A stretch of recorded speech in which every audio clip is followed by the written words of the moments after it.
So for simplifying radicals, first we need to look at this number. This is the number that's going to divide whatever power is shown inside.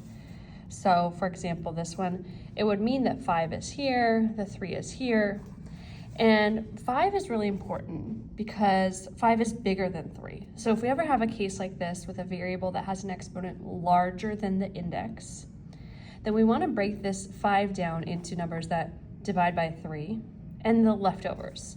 So we're calling this the perfect ones, and then the leftovers. So the rule for multiplication with exponents is that we add.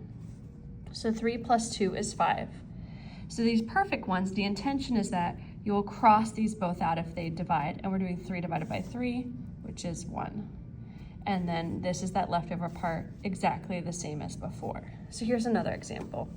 It's a very large number, and what we need to do is, again, perfect, and then the other values.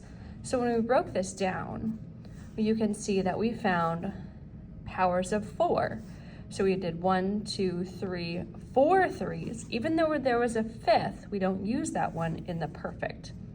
So that meant the 3 and the 10 came over here to the other values.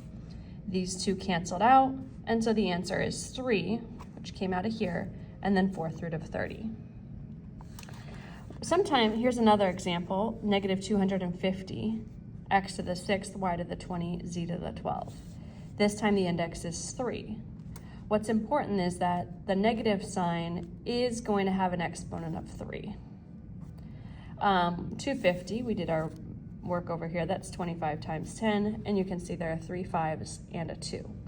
So the 5 to the 3rd and then the 2. 6 is divisible by 3, so it goes in here. 20 we rewrote as 18 plus 2 is 20, so 18 here, 2 more over here. And then 12 is divisible by 3, so that went here. Then we're crossing everything out here in this perfect one, and we get negative 1, we get 5, 6 divided by 3 is 2, 18 divided by 3 is 6, 12 divided by 3 is 4, and so you can see where that came from. And then this is the leftover part. So that's what we do every time. We break it into the powers that divide and then the leftovers.